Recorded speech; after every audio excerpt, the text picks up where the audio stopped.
Ya, Anur,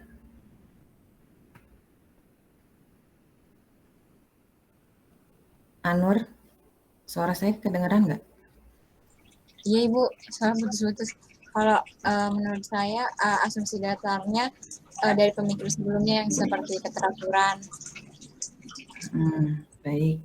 Jadi pada era postmodern ini kita ketahui ya bahwa adanya borderless ya atau tak adanya tanpa batasan yang terjadi di dalam dunia organisasi, administrasi dan manajemen yang borderless. Kemudian adanya sesuatu yang universal atau sesuatu yang di yang bisa diaplikasikan kepada semua bagian gitu. Jadi yang dinamakan universal. Kemudian pada era postmodern ini rentang kendali pun menjadi lebih sempit.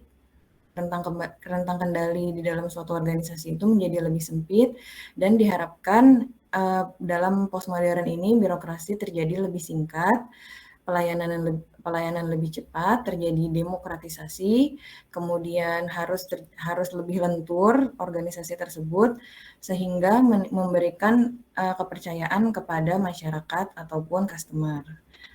Sebelumnya saya mau tanya, ini yang join kelas sedikit banget ya? Gimana Anwar? Atau memang masih belum pada siap ya? Mungkin masalah jaringan ya Ibu, tadi udah disuruh join. Oh gitu. Ya, karena ini masih baru 14 orang ya saya lihat. Atau kita tunggu dulu aja ya sebelum ke materi selanjutnya. Oke, Davin. Karena ini masih sedikit banget ya. Tapi udah diinfoin kan ya, Anur? Sudah Ibu, tadi udah disuruh absen juga. Oke, berarti saya tunggu 5 menit lagi ya, karena memang baru sedikit banget ya nih. Biasanya kan hampir 30-an ya. Ini baru 15.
Mengenai perkembangan pada era postmodern. Nah, sudah dijelaskan ya kemarin bahwa pada era postmodern ini organisasi menjadi lebih matang. Jadi, maksud matang ini adalah adanya kecenderungan untuk mengkaji ulang birokrasi. Hal ini dapat dilihat dalam organisasi publik atau organisasi yang dilakukan oleh pemerintah, bahwa pemerintah saat ini menyesuaikan perubahan-perubahan yang terjadi di dalam kebijakan-kebijakan pemerintah. Contohnya adalah pemerintah memberikan kebijakan otonomi daerah kepada daerah masing-masing untuk mengatur kebijakan di daerah masing-masing. Hal ini salah satu otonomi daerah ini merupakan salah satu perkembangan yang terjadi di dalam era postmodern. Sedangkan dalam era postmodern dalam dunia bisnis dilakukan ketika organisasi atau perusahaan memberikan pelayanan yang lebih baik untuk customer-nya. Jadi, para organisasi dan para organisasi publik ataupun perusahaan-perusahaan yang berorientasi kepada publik berusaha memenangkan persaingan dengan cara memberikan pelayanan yang lebih baik kepada customer. Contohnya adalah seperti yang dijelaskan, maskapai penerbangan kan saat ini sangat banyak. Nah, yang dilakukan oleh maskapai-maskapai tersebut adalah bagaimana memberikan pengalaman yang menarik, pengalaman yang nyaman untuk customer ketika berada di dalam pesawat dengan cara memberikan fasilitas seperti adanya TV di dalam pesawat, kemudian adanya bisa mendengarkan musik dan sebagainya. Hal tersebut adalah salah satu contoh dari perkembangan dalam era postmodern. Sampai sini ada yang mau ditanyakan terkait perkembangan pada era postmodern? Masih belum ya? Oke. Lanjut. Kita akan membahas mengenai bab selanjutnya, yaitu mengenai kondisi lingkungan eksternal. Saya akan share screen dulu.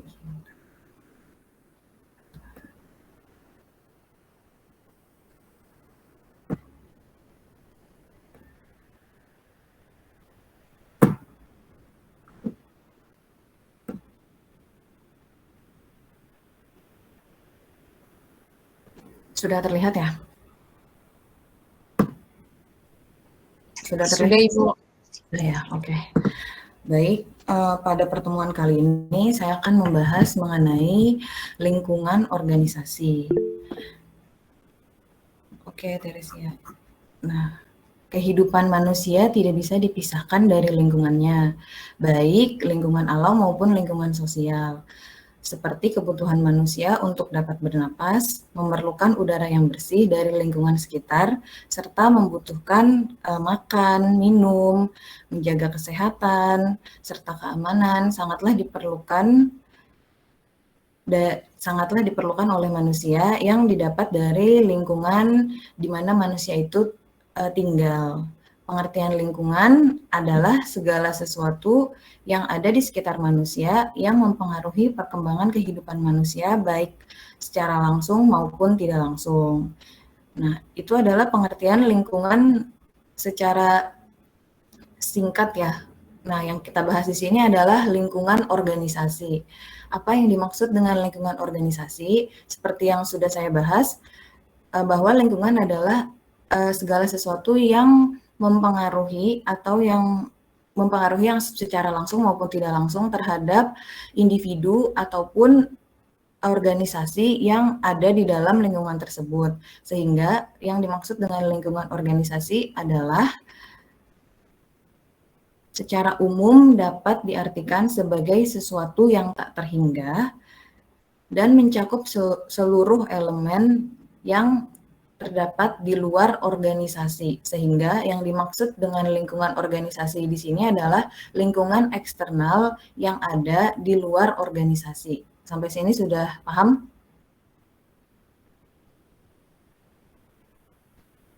Anugrah, dengar suara saya nggak? Iya, Bu. Jadi apa tuh yang dimaksud dengan lingkungan organisasi? Maaf, Bu, tadi agak putus-putus suaranya. Oh gitu. Kalau Destiny gimana? Terdengar gak suara saya? Apa yang dimaksud dengan lingkungan organisasi itu?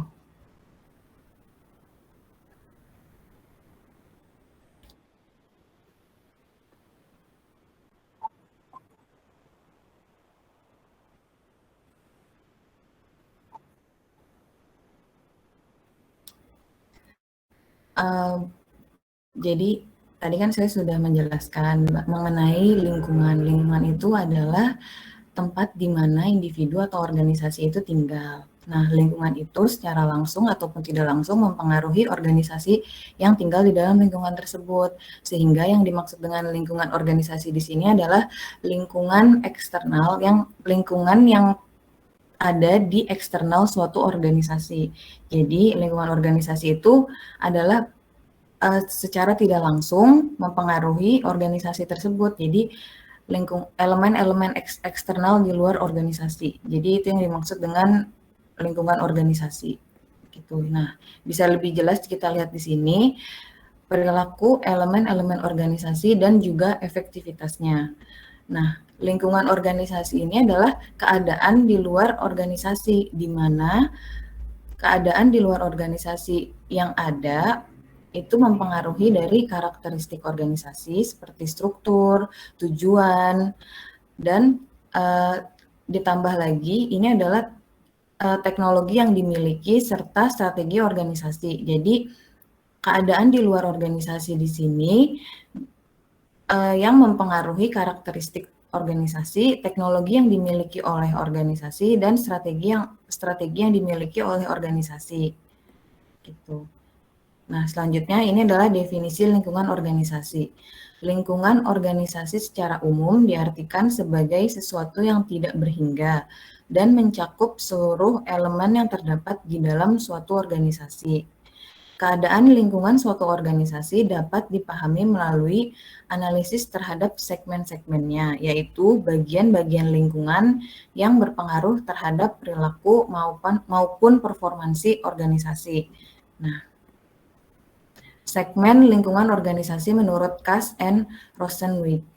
Di sini ada beberapa elemen-elemen yang mempengaruhi organisasi yang berada di eksternal organisasi seperti budaya, teknologi, pendidikan, politik, legal, dan sumber daya natural. Nah, di sini saya berikan contohnya, nanti kalian lanjutkan ya. Contohnya ini adalah sumber daya natural atau sumber daya alam yang terdapat di luar organisasi. Nah, bagaimana sumber daya natural yang ada di luar organisasi ini mempengaruhi organisasi itu sendiri. Contohnya adalah ketika bahan baku untuk pembuatan minyak goreng itu menjadi langka. Ketika itu pasti akan berpengaruh secara besar ketika organisasi yang kita miliki itu harus menggunakan minyak goreng sebagai bahan baku utama. Contohnya adalah tukang gorengan, di mana tukang gorengan pasti memiliki harus memiliki minyak goreng untuk melakukan bisnisnya. Nah, pasti akan terpengaruh mulai dari harga, mulai dari pendapatan, penjualan, akan terpengaruh dari adanya kenaikan minyak goreng ini. Nah, itu dia yang dimaksud dengan pengaruh lingkungan organisasi terhadap organisasi yang sedang dijalankan. Contoh selanjutnya adalah budaya. Ada yang bisa ngasih contoh nggak? Maksud dari budaya dapat mempengaruhi organisasi. Alivia ada? Ada Bu, sebentar ya Bu, saya masih mikir. Oh iya, baik. Ada yang bisa bantu? Ada yang bisa bantu Alivia menjawab? Firza bisa bantu jawab? Contoh budaya, bagaimana budaya mempengaruhi lingkungan organisasi. Firza? Ada Firza?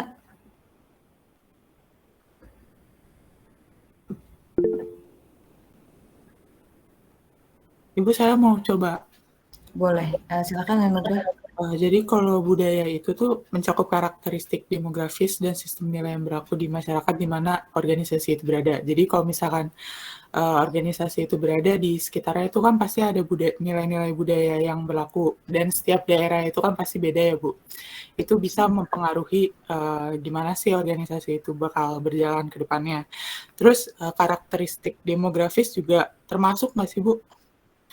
Jadi mencakup distribusi penduduknya, umurnya, distribusi pendapatan, tingkat pendidikan, sama penyebaran penduduk dan sebagainya, Bu. Iya, kalau contoh real gitu mengenai apa sih budaya itu mempengaruhi keberadaan organisasi itu apa? Yang lagi berita-berita terkait budaya gitu mempengaruhi keberadaan organisasi, contohnya. Nah, kalau itu saya mikir lagi dulu, Bu. Baik, coba saya bantu jawab ya. Jadi benar yang tadi kata Anugrah itu mengenai budaya, bagaimana budaya mempengaruhi keberadaan organisasi. Nah, budaya itu contohnya begini, jadi kita pasti pernah tahu kan, Holy Wings. Holy Wings. Jadi keberadaan Holy Wings itu kan, akan ada di Bogor ya, sudah ada malah di Bogor, akan tetapi ternyata tidak cocok dengan budaya yang ada di Bogor, sehingga wali kota Bogor, Bima Arya itu tidak membolehkan adanya minuman keras di dalam penjualan Holy Wings tersebut. Jadi diganti dengan minuman-minuman tradisional khas Bogor yang dijual di dalam Holy Wings. Itu kan tadinya perusahaan tersebut di Jakarta mungkin bisa terlaksana gitu kan, saya menjual minuman keras dan sebagainya. Kan tetapi ternyata berbenturan dengan budaya yang ada di Kota Bogor. Itu kan Kota Bogor memiliki slogan ya, Bogor Kota Beriman, sehingga tidak cocok dengan budaya penjualan minuman keras tersebut, sehingga bagaimana perusahaan tersebut menyesuaikan agar tetap terlaksana, agar tetap berdiri untuk menjual minuman-minuman yang memang diperbolehkan oleh pemerintah gitu. Jelas ya? Berarti ya, bagaimana budaya mempengaruhi organisasi gitu. Selanjutnya kalau teknologi gimana?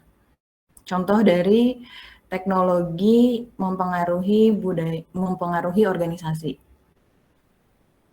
Ada yang bisa bantu jawab? Gimana? Sania? Atau siapa ya yang mau bantu jawab? Saya mau coba, Bu. Stefani ya, boleh silakan Stefani. Jadi misalnya contohnya sama perkembangan internet sekarang, Bu, yang zaman dulu perusahaan meeting harus bertemu secara langsung, sekarang karena pandemi juga, jadi kita lewat video conference gitu, Bu. Ya, betul. Ya, jadi bagaimana teknologi saat ini kan pasti sudah berkembang sangat pesat dikarenakan pandemi ini ya. Kita juga melakukan pembelajaran secara daring, di mana kita dituntut untuk selalu mengikuti perubahan teknologi yang ada. Adanya co-working space, adanya penggunaan Zoom dalam rapat, dalam pembelajaran, itu merupakan perubahan eksternal yang harus segera diadaptasi oleh organisasi. Bahkan di bidang pendidikan pun sekarang kita sudah bisa gitu menggunakan yang namanya aplikasi Zoom, e-learning dan sebagainya gitu. Kalau misalnya kita tidak bisa mengikuti perkembangan eksternal yang ada, organisasi tersebut pasti akan ketinggalan gitu. Selanjutnya politik. Bagaimana perubahan politik mempengaruhi organisasi? Ada yang bisa bantu jawab? Contoh perubahan politik dan legal, itu mungkin merupakan satu kesatuan ya, kurang lebih mirip. Ada yang bisa bantu jawab? Bagaimana politik dan legal, perubahan pada politik dan legal mempengaruhi organisasi? Gak apa-apa, kita diskusi aja di sini. Ada yang bisa bantu jawab? Davin?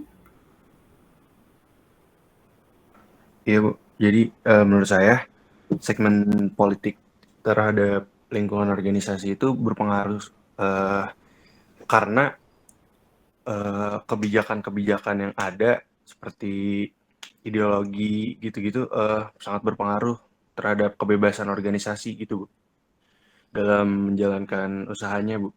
Jadi termasuk legal ya, Bu, mungkin. Jadi kayak peraturan atau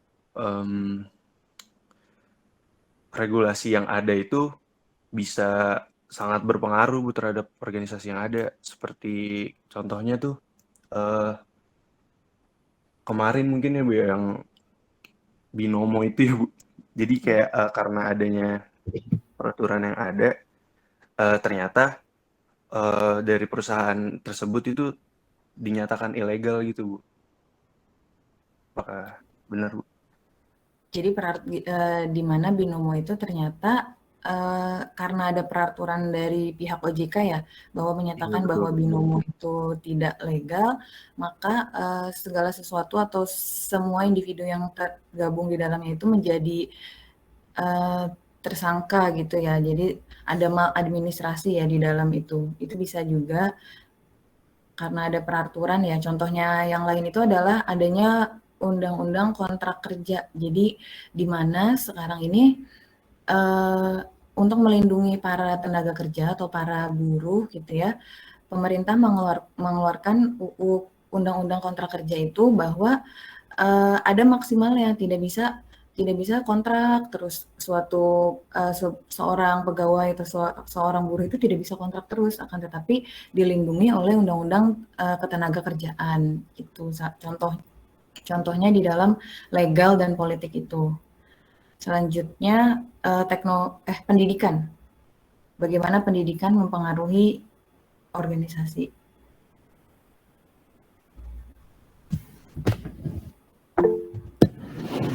Teresia mungkin? Bisa diulang lagi Bu, sumber daya ya Bu tadi atau pendidikan? Bukan, pendidikan. Sebentar ya Bu, saya mikir dulu.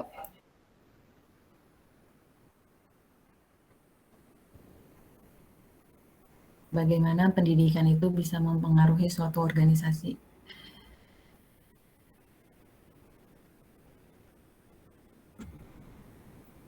Saya masih belum kepikiran sih Bu, kalau pendidikan ini mungkin dong ya Bu, kalau misalnya pendidikan tuh karena ada pendidikan, jadi cara bentuknya organisasi itu lebih tersusun kalau misalnya ada pendidikan yang baik. Saya pikirnya gitu, tapi kayaknya salah.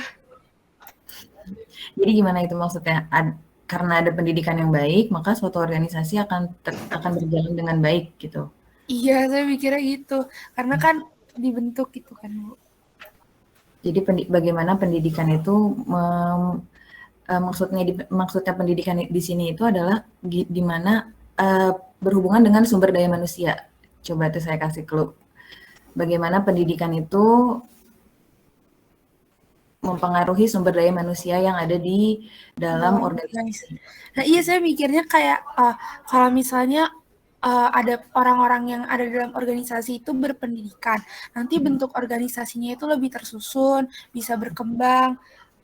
Gitu sih Bu, saya mikirnya kayak misalnya udah terbiasa di OSIS nih, pendidikannya baik, ilmunya banyak, nanti waktu terjun ke organisasi kayak contohnya koperasi, mereka bisa menerapkan ilmu-ilmunya kayak tahu hukum dan lain-lain gitu sih Bu mungkin.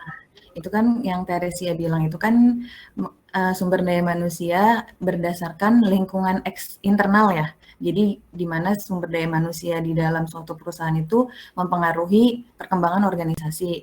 Tapi di sini kita kan sedang membahas mengenai lingkungan organisasi eksternal. Nah, bagaimana menurut Teresia jadi sumber daya manusia yang ada di sekitar organisasi gitu loh. Jadi maksud di sini itu adalah misalnya sumber daya manusia di sekitar organisasi itu rendah atau pendidikannya rendah gitu. Nah, pihak organisasi itu akan kesulitan untuk menemukan sumber daya yang baik gitu. Jadi di pendidikan di sini itu atau sumber daya manusia di sini itu bukan dilihat dari berdasarkan internal, akan tetapi eksternal. Bagaimana perusahaan itu akan kesulitan ketika misalnya yang dibutuhkan perusahaan itu adalah lulusan S2 marketing gitu. Nah, akan tetapi perusahaan tersebut kesulitan untuk mendapatkan sumber daya manusia tersebut karena sumber daya manusia di sekitar organisasi tersebut sedikit gitu. Makanya sekarang kan ada pemerataan pendidikan ya oleh pemerintah itu mencanangkan pemerataan pendidikan. Kemudian pemerintah itu mengadakan seleksi PNS ya, seleksi PNS yang ditempatkan itu yang memang memiliki sumber daya manusia yang kurang gitu.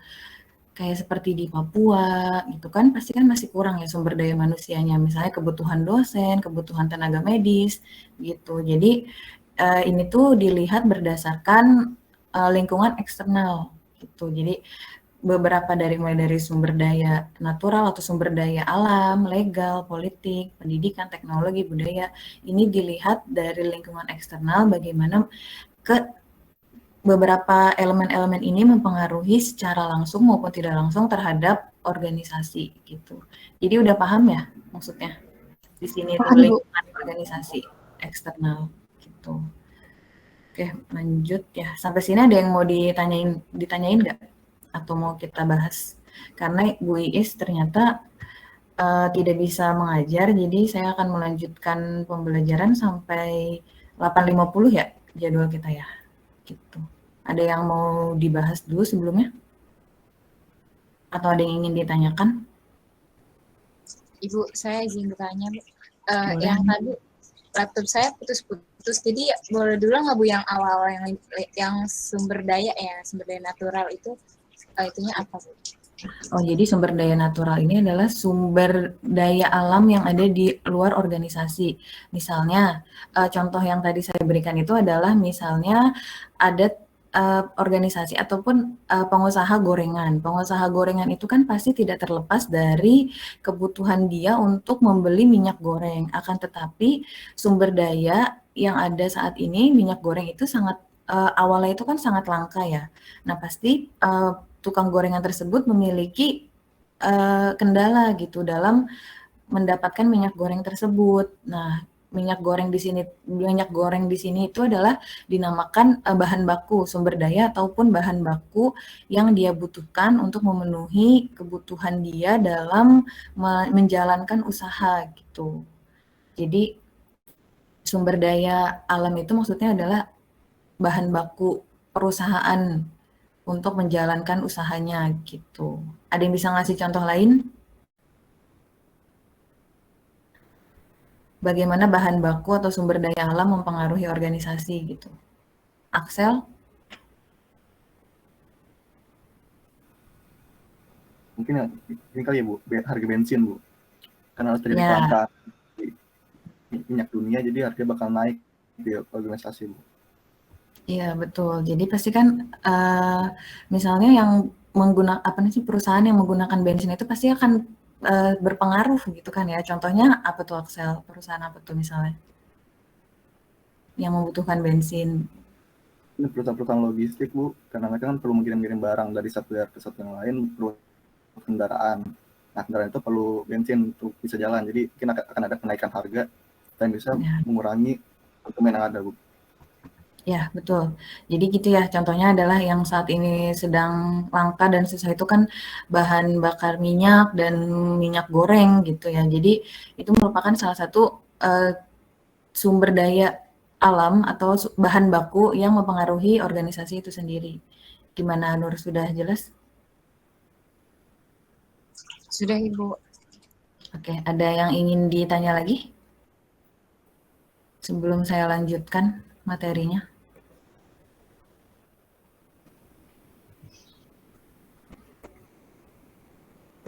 Oke, nggak ada Bu, ya. saya Berarti izin bertanya boleh? Siapa ini? Syafira. Syafira, iya. Gimana Syafira? Tadi perbedaannya legal sama politik apa ya Bu? Sebenarnya kurang lebih sama. Itu kan adalah legal dan politik itu adalah suatu hasil dari pemikiran pemerintah gitu ya. Pemikiran jadi itu politik itu adalah contohnya itu adalah bagaimana perusahaan tersebut terpengaruh apabila perusahaan tersebut bergerak di bidang ekspor impor. Itu kan pasti dari politik ya. Jadi kebijakan yang dikeluarkan oleh pemerintah terkait kebijakan ekspor dan impor gitu. Sedangkan kalau legal itu lebih ke undang-undangnya. Misalnya undang-undang ketenagakerjaan, bagaimana mempengaruhi perusahaan dalam melakukan perekrutan, misalnya bagaimana legal itu adalah peraturan mengenai yang sedang booming itu mengenai jaminan sosial ya, jam sostek itu ya, BPJS TK itu ya, BPJS Ketenagakerjaan, pencairan BPJS Ketenagakerjaan dan sebagainya. Jadi legal itu lebih pada peraturannya gitu. Sedangkan kalau misalnya politik itu adalah lebih kepada kebijakan mengenai ekspor impor gitu. Jadi lebih luas sebenarnya kalau politik itu. Gimana Syafira, sudah jelas belum? Ya baik, terima kasih Bu. Oke, ada yang ingin ditanyakan lagi? Karena kan sesuai dengan yang kuis kemarin, Bu Is itu kan lebih mengedepankan mengenai contoh kasus ya. Jadi sebenarnya bagaimana sekarang tuh udah nggak teori lagi. Jadi bagaimana mengaplikasikan teori terhadap kehidupan sekitar gitu. Jadi kalian harus bisa tahu gitu loh, maksudnya tuh bagaimana menyambungkan teori dengan kasus-kasus yang ada ataupun yang terjadi gitu. Seperti yang kemarin pembahas kuis ya mengenai BBM ya. Tuh kalau Bu Is kan seperti itu memang. Ada yang ingin ditanyakan lagi? Oke, lanjut ya berarti.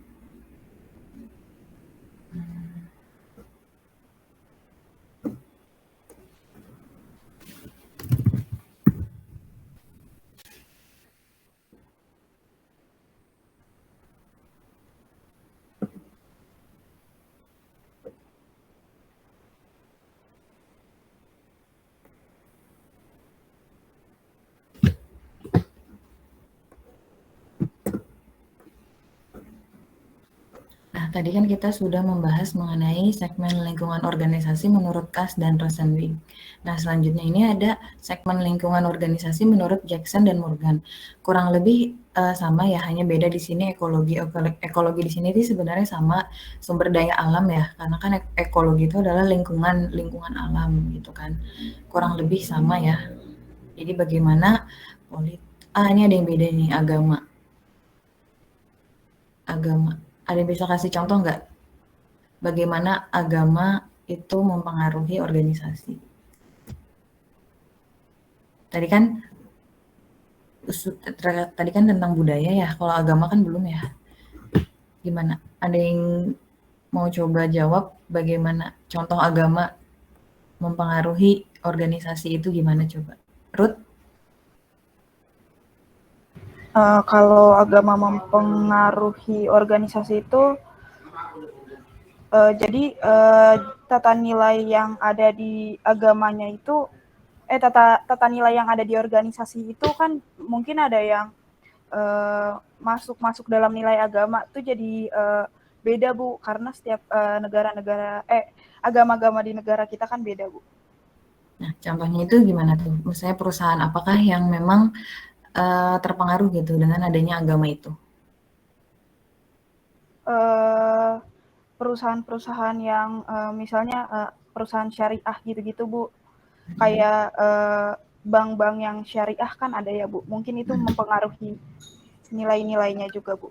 Oke, gitu ya. Jadi memang betul ya. Jadi agama itu misalnya kita kan di Indonesia ini kan mayoritas beragama Islam gitu kan.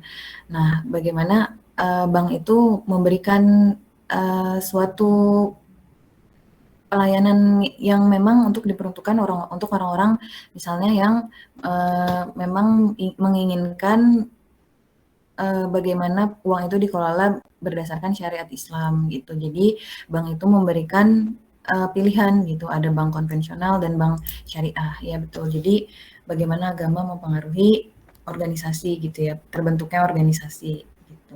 Oke, baik. Lanjut ya, berarti di sini udah pada paham ya segmen-segmen lingkungan organisasi ya. Oke, lanjut ya berarti. Nah, segmen pembahasan mengenai segmen lingkungan organisasi. Di sini ada banyak ya, ada industri, bahan baku, tenaga kerja, kemudian pasar, kemudian teknologi, kondisi ekonomi, keuangan, pemerintah dan kebudayaan. Nah, ini adalah lanjutan ya pembahasan dari segmen-segmen lingkungan organisasi yang tadi. Nah, di sini yang dimaksud dengan industri ini adalah corak segmen ini berpengaruh terhadap ukuran organisasi, intensitas promosi yang dilakukan, jenis konsumen, serta tingkat keuntungan rata-rata yang perlu dilakukan organisasi yang bergerak di sektor kegiatan yang sama, berpengaruh terhadap tingkat ketidakpastian dalam persaingan antar organisasi. Contoh maksud di sini itu adalah industri mencakup seluruh organisasi lain yang bergerak di sektor kegiatan yang sama dan merupakan saingan bagi organisasi yang kita miliki gitu. Jadi maksud industri di sini itu adalah misalnya kita bergerak di bidang yang sama. Contohnya pemberian internet ya, paket internet misalnya PT Telkomsel dengan PT Indosat. Itu kan merupakan perusahaan saingan ya. perusahaan mereka saling bersaing dalam memperebutkan konsumen. Nah, di sini tuh maksudnya adalah industri yang memiliki pelayanan ataupun jasa yang sama gitu. Bagaimana persaingan tersebut akan mempengaruhi organisasi itu sendiri dalam memberikan pelayanan, dalam memberikan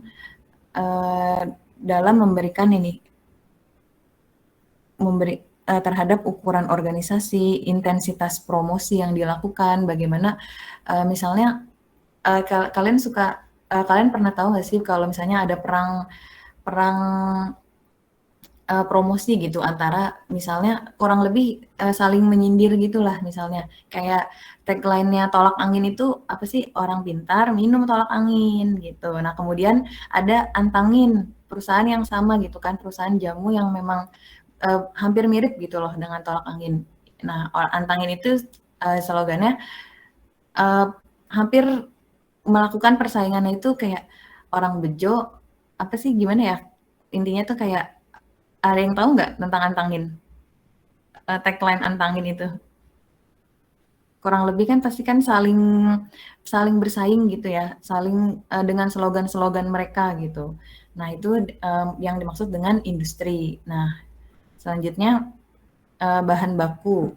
Bahan baku ini lingkungan tidak dapat menyediakan bahan baku dalam jumlah yang tinggi sehingga membahayakan organisasi. Nah seperti yang tadi dibahas ya, bahan baku yang memang terbatas gitu ya di alam gitu, sehingga para organisasi itu akan kesulitan gitu untuk mengakses ataupun untuk memperoleh bahan baku tersebut.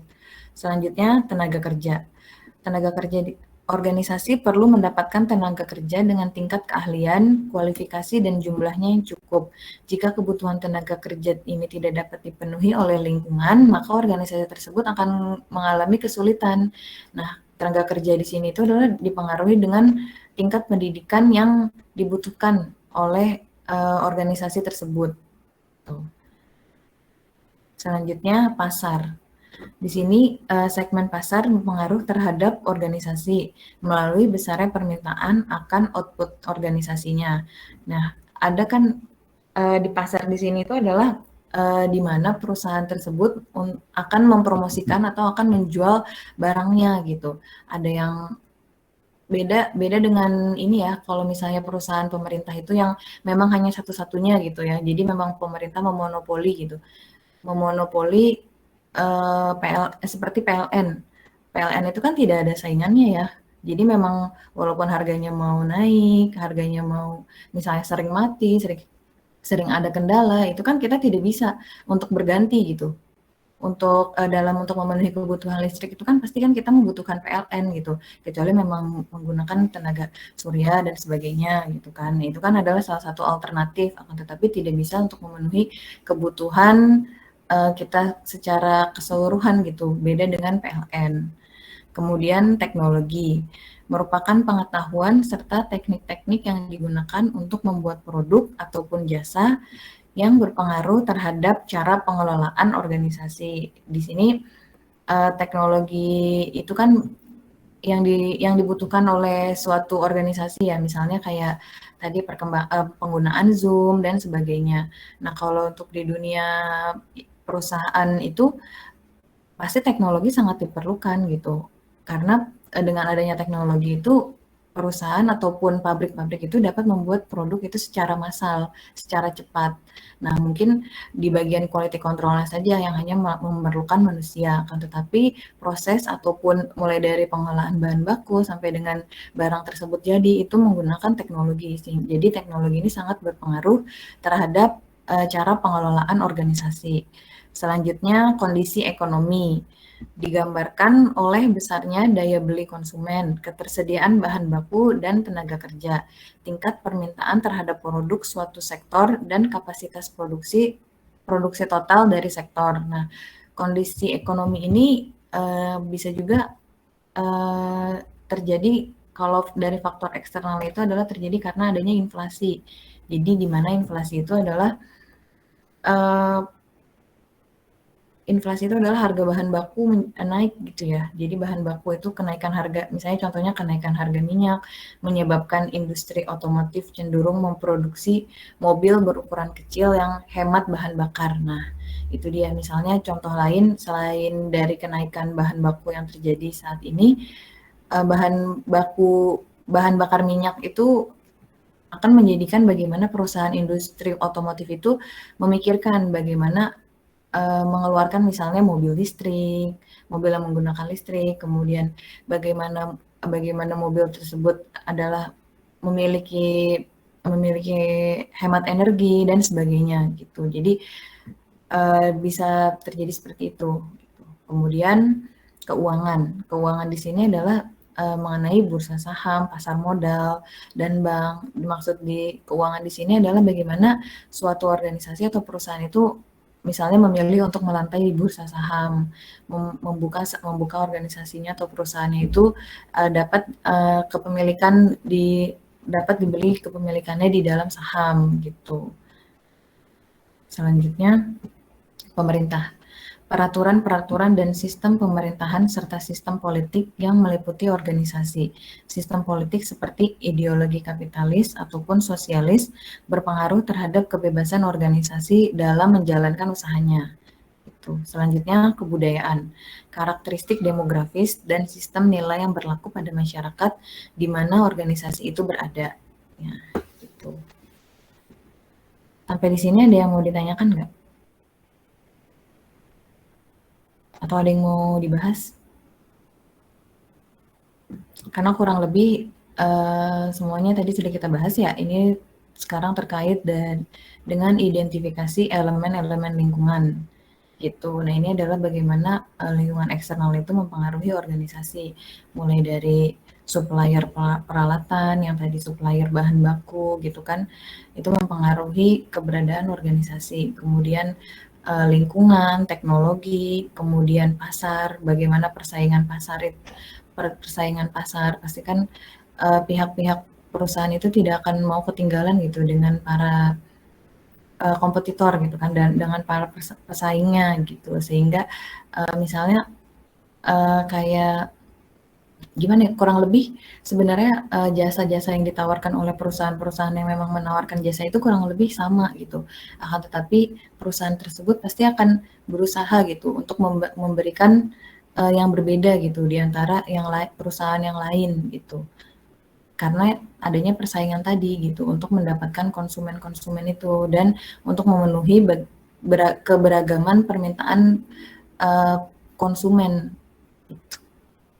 Selanjutnya ada perusahaan yang terdiri dari peralatan dan teknologi, kemudian bahan baku yang akan ditransformasikan ya, mulai dari bahan mentah, bahan yang benar-benar belum jadi gitu kan, kemudian menjadi produk jadi, kemudian dilakukan pemasaran. Kemudian adanya supplier bahan baku, bisa supplier energi, misalnya yang tadi PLN itu ya, energi listrik dan sebagainya. Kemudian supplier atau pasar tenaga kerja, supplier misalnya yang memberikan sumber daya manusia, perusahaan-perusahaan outsourcing yang memang diperuntukkan untuk memberikan sumber daya manusia kepada organisasi. Kemudian masyarakat sekitar, bagaimana masyarakat sekitar itu mempengaruhi organisasi tersebut gitu. Kemudian lingkungan keuangan serta pemerintah. Di sini ada yang mau ditanyakan lagi atau kita bahas saja ya yang ini ya mengenai identifikasi elemen-elemen lingkungan. Nah,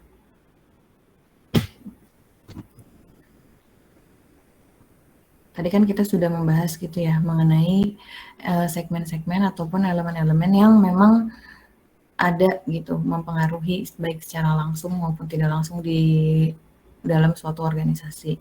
Nah, kita sekarang mau membahas mengenai yang tadi ya terkait contoh. Kita akan membahas lagi gitu ya mengenai contoh-contoh gitu. Apa saja sih yang mempengaruhi lingkungan organisasi gitu. Contohnya misalnya seperti bahan baku gitu. Selain minyak dan bahan bakar BBM gitu kan, bahan bakar minyak, selain minyak goreng dan bahan bakar minyak gitu. Apa sih yang mempengaruhi gitu loh. Contohnya gitu. Contohnya bahan baku mempengaruhi, bagaimana mempengaruhi organisasi gitu. Ada yang bisa bantu jawab? Syahtia? Mohon maaf Bu, pertanyaan konkretnya gimana ya Bu? Ya, yang tadi itu kan tadi ya beberapa teman-teman kan sudah memberikan contoh gitu kan bagaimana minyak goreng itu mempengaruhi suatu organisasi, keberadaan minyak goreng. Nah, ada contoh lain nggak terkait bahan baku itu bagaimana mempengaruhi organisasi gitu selain bahan bakar minyak dan minyak goreng, bahan baku yang diperlukan oleh organisasi gitu, mempengaruhi contohnya. Menurut saya, kalau bahan baku tentunya sangat-sangat mempengaruhi dalam organisasi maupun perusahaan seperti apapun gitu, seperti kayak misalkan perusahaan kertas atau perusahaan yang tadi disebutkan seperti minyak, tentunya bahan baku itu sangat berpengaruh gitu Bu. Bagaimana cara mengolahnya agar tidak habis gitu, dan bagaimana cara memanage perusahaan tersebut agar bahan baku tersebut tetap ada gitu, karena ya yang jadi elemen utamanya misalkan seperti kayak tadi minyak atau BBM gitu, karena kan persediaan itu harus terus ada gitu, dan bagaimana nanti ketika demand-nya meningkat atau permintaannya meningkat di masyarakat, perusahaan itu masih bisa tetap bekerja, masih bisa menjalankan target operasionalnya gitu. Jadi tentang bahan baku ini ya menjadi satu menjadi bagian yang sangat penting dari perusahaan-perusahaan yang memang bergerak kayak seperti perusahaan kertas. Itu dia harus bisa manage bagaimana kayu-kayu di Indonesia itu agar tidak habis dan agar tidak mengganggu lingkungan, untuk terus dimanfaatkan bagaimana caranya, seperti itu sih Bu, kayak gitu.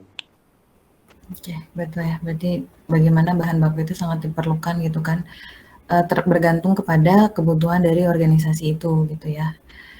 Selanjutnya mengenai pasar, bagaimana pasar itu mempengaruhi suatu organisasi gitu. Nah ini maksudnya itu ada yang bisa ngasih contoh nggak? Ilhan?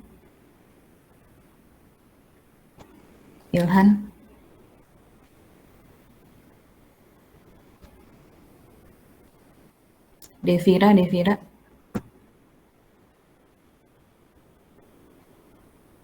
Ilhan, Devira?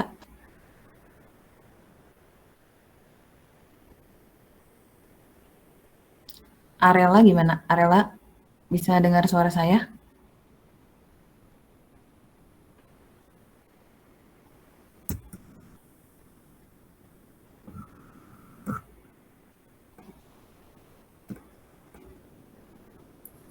Mau coba jawab Bu? Boleh Firza, silakan. Tapi suaranya agak kecil ya? Iya Bu, ini sinyal saya juga lagi jelek Bu, nggak tahu kenapa tadi. Baik Firza. Kalau dari pasar mungkin ini ya Bu, adanya konsumen lain atau calon pembeli yang potensial gitu Bu. Jadi kita dari organisasi juga bisa mendapat keuntungannya dari itu Bu, konsumen yang berpotensial. Contohnya itu gimana maksudnya? Pasar mempengaruhi organisasi itu gimana? Ya itu Bu tadi Bu, adanya konsumen, klien, dan calon-calon pembeli yang berpotensial gitu Bu. Ya, jadi bagaimana organisasi itu untuk memenuhi gitu ya, keinginan-keinginan konsumen yang tadi menurut Firza potensial gitu. Nah contohnya itu gimana?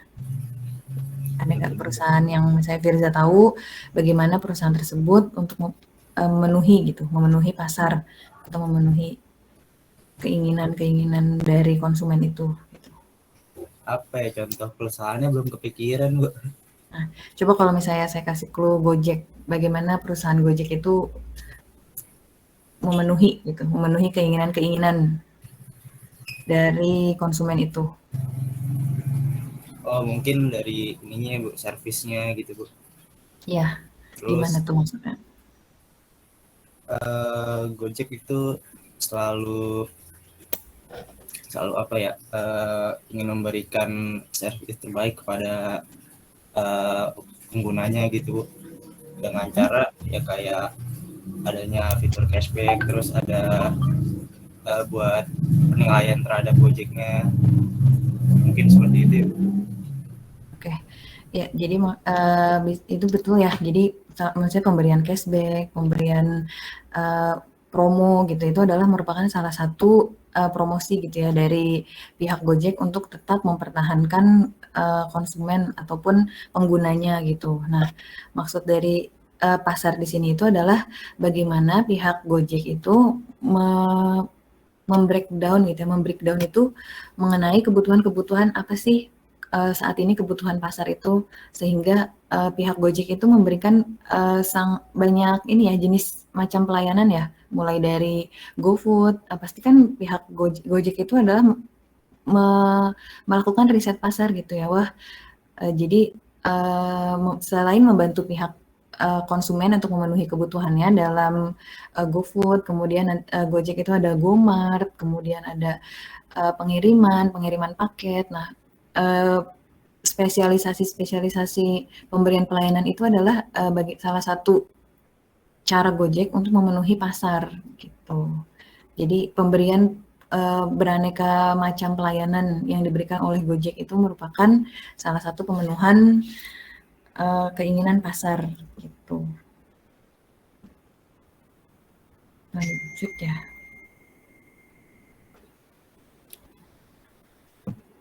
Udah semua ya, baik. Ada yang mau ditanyakan nggak sebelum saya lanjut?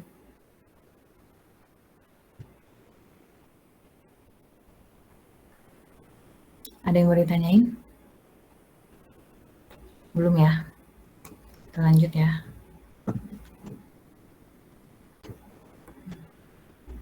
Dari yang sudah kita bahas mengenai segmen-segmen ataupun elemen-elemen yang ada di lingkungan eksternal organisasi, bagaimana segmen-segmen tersebut mempengaruhi lingkungan organisasi itu sendiri, baik secara langsung maupun tidak langsung, pasti akan terjadi ketidakpastian lingkungan gitu, atau yang disebut uncertainty lingkungan, menunjukkan keadaan di mana organisasi atau pimpinannya tidak mempunyai informasi yang cukup mengenai keadaan lingkungannya, sehingga akan menyebabkan timbulnya kesulitan dalam memperkirakan perubahan-perubahan lingkungan yang akan terjadi. Nah, ketidakpastian lingkungan ini kan pasti manajer, pihak direksi itu kan pasti sudah bagaimana gitu, pasti memiliki, ya silakan Satya, pasti memiliki cara gitu, ataupun strategi gitu, taktik ataupun strategi bagaimana menghadapi ketidakpastian lingkungan tersebut. Akan tetapi pasti kita selama pandemi ini gitu kan, kita kan tidak pernah meramalkan gitu akan adanya pandemi yang membuat kita itu terhenti gitu kan kondisi ekonominya, kemudian mulai dari pembelajaran aja kita sudah tidak efektif ya selama 2 tahun ini ya kurang lebih gitu kan. Ini kan pasti kan tidak ada yang pernah mengira gitu akan terjadi pandemi COVID gitu. Nah, ketidakpastian lingkungan ini apabila tidak dilakukan apabila perusahaan tersebut tidak bisa beradaptasi dengan cepat, maka perusahaan tersebut pasti akan mengalami kebangkrutan gitu. Ada banyak beberapa contoh gitu di bagaimana perusahaan tidak siap gitu menghadapi ketidakpastian lingkungan ini gitu, yang menyebabkan perusahaan tersebut itu bangkrut ataupun berhenti beroperasi sementara gitu. Nah, sehingga untuk menghadapi ketidakpastian lingkungan ini, organisasi harus menghadapi ketidakpastian lingkungan ini agar dapat tetap bertahan di dalam lingkungannya. Nah, ada yang tahu perusahaan-perusahaan apa saja gitu yang tidak bisa menghadapi ketidakpastian lingkungan gitu kan, selain dari pandemi COVID gitu, bukan dari pandemi COVID, pasti kan banyak ya kalau misalnya dari yang pandemi COVID itu kan pasti banyak gitu perusahaan-perusahaan yang memang gulung tikar gitu. Akan tetapi tidak hanya dari pandemi COVID juga gitu, bisa juga dari keberadaan teknologi tadi gitu. Ada yang tahu nggak contohnya? Giant, Bu. Kenapa itu Giant? Waktu itu Pak Azwar cerita katanya Giant itu karena sebelum COVID juga, salah satunya tuh yang di Bintaro, beliau bilang kalau misalnya Giant itu, kan sekarang kan orang-orang lebih suka untuk belanja online ya Bu, lebih mudah. Nah, karena Giant itu nggak nyediain itu, jadi dia kalah saing dan dia harus tutup gulung tikar Bu. Gitu, jadi karena persaingan teknologi ya, jadi Giant tidak bisa melakukan antisipasi gitu, bagaimana besarnya gitu, bagaimana hebatnya teknologi itu akan mempengaruhi organisasinya gitu. Ada yang tahu lagi selain Giant? Kodak ya Bu, Kodak.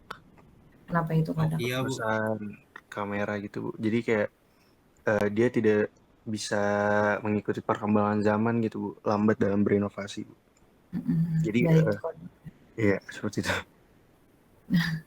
Ada lagi tadi ada yang sebut Nokia. Iya Bu, Siapa Nokia Bu. itu? Kenapa itu Nokia? Bisa dijelasin nggak? Apa ya, dia tuh nggak mau ngikutin perkembangan teknologi Bu.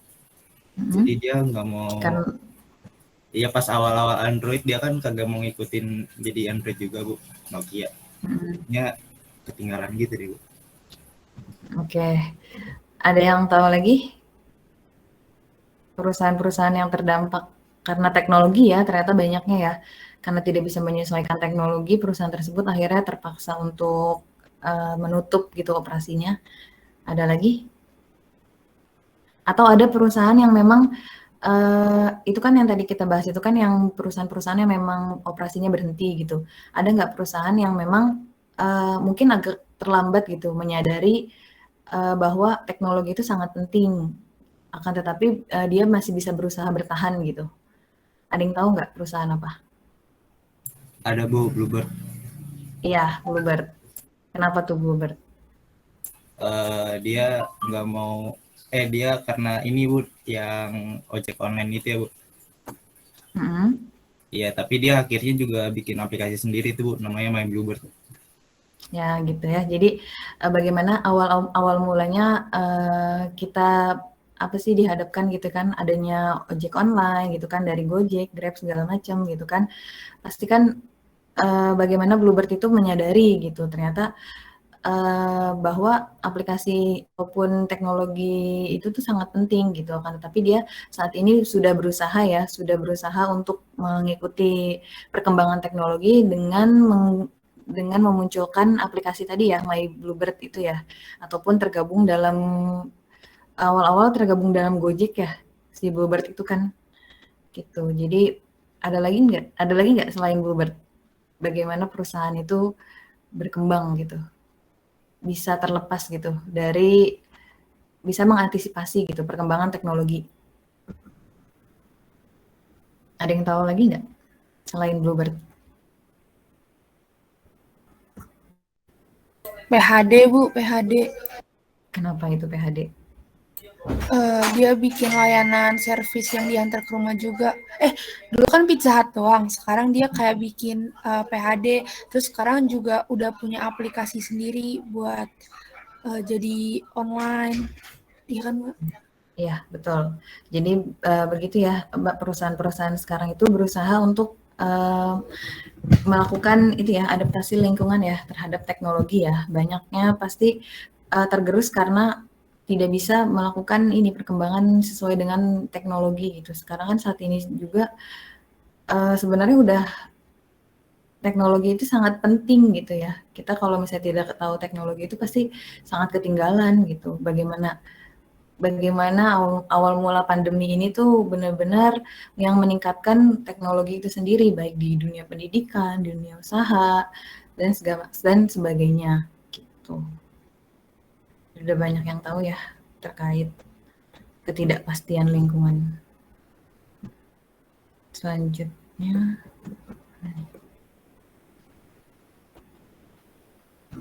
nah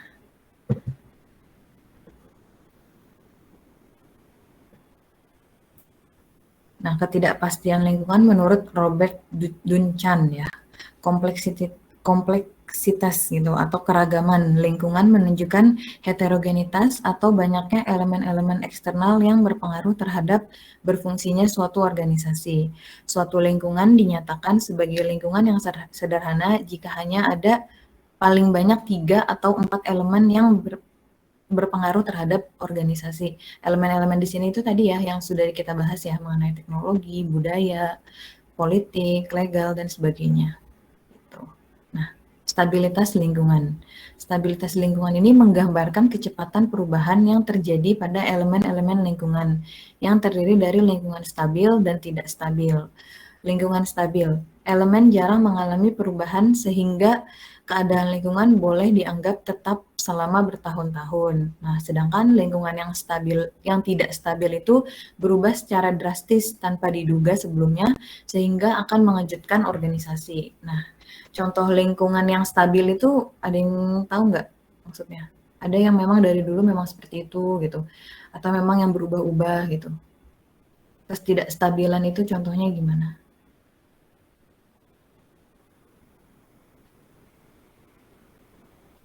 Syahtia.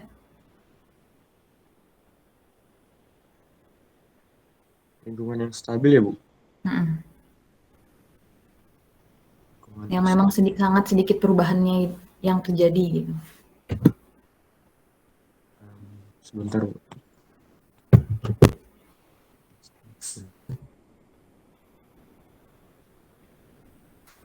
Gimana?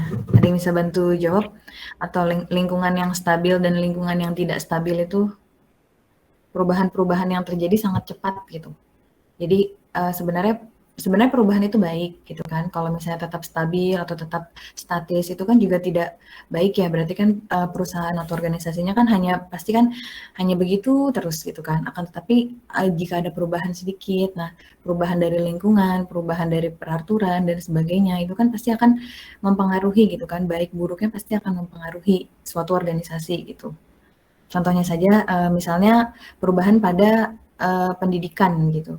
Sekarang itu kan pasti ada yang namanya MBKM, Merdeka Belajar Kampus Merdeka. Nah, MBKM itu di sini di mana dituntut gitu kan para pendidik, para pengajar itu untuk bisa gitu, untuk bisa merubah gitu sistem pembelajaran yang awalnya sebelumnya hanya satu arah gitu melalui dosen saja, akan tetapi dibuat bagaimana lingkungan kelas itu bisa interaktif gitu. Jadi kita tuh belajar di sini tuh belajar sama-sama belajar gitu.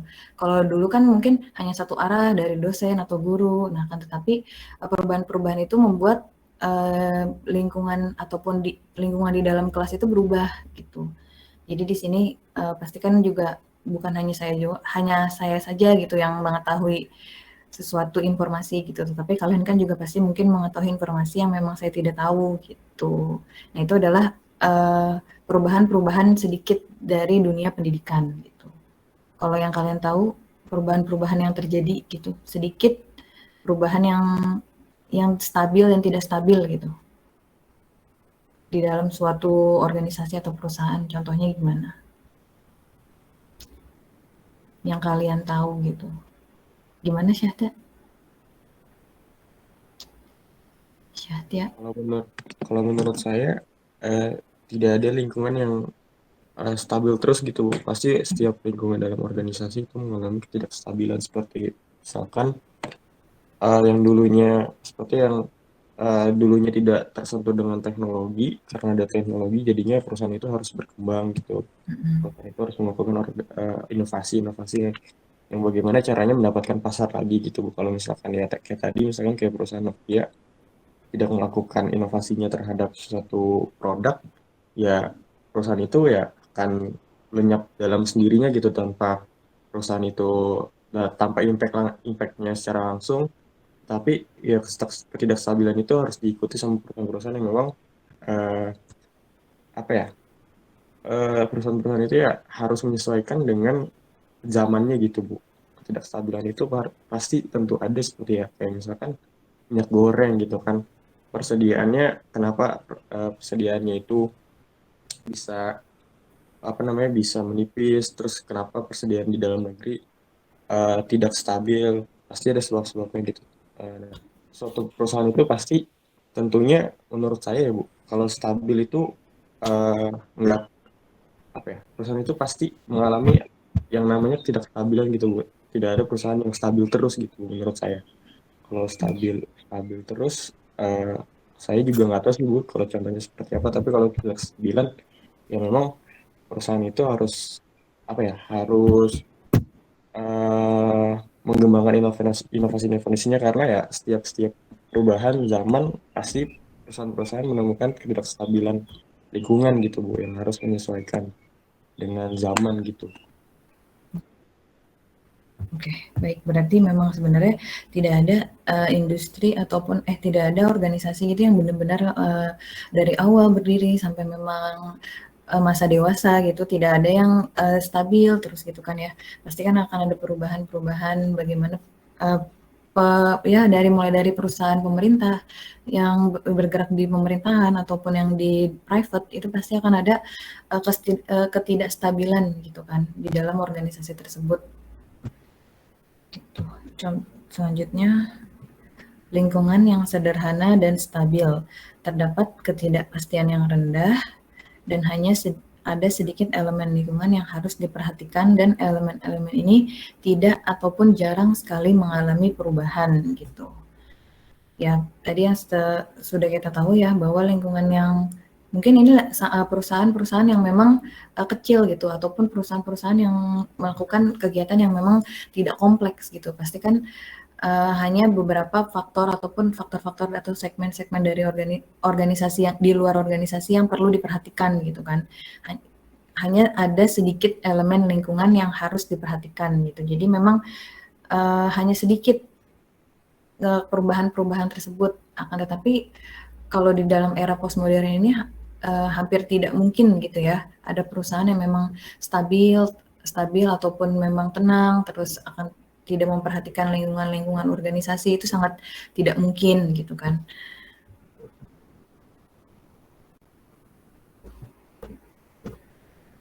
Nah, kurang lebih untuk materi hari ini mengenai lingkungan organisasi sudah selesai. Sebelum saya tutup, ada yang ingin ditanyakan?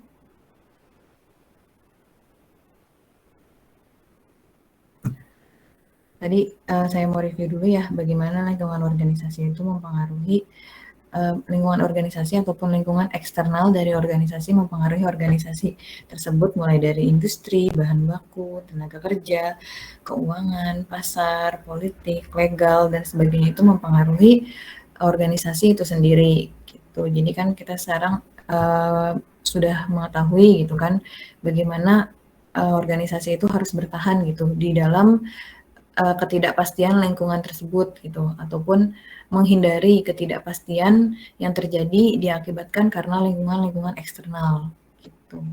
Ada yang ingin ditanyakan sebelum saya tutup?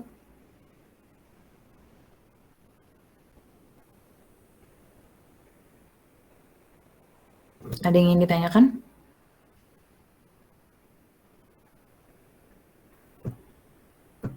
Sudah, berarti sudah cukup ya untuk materi kita hari ini ya.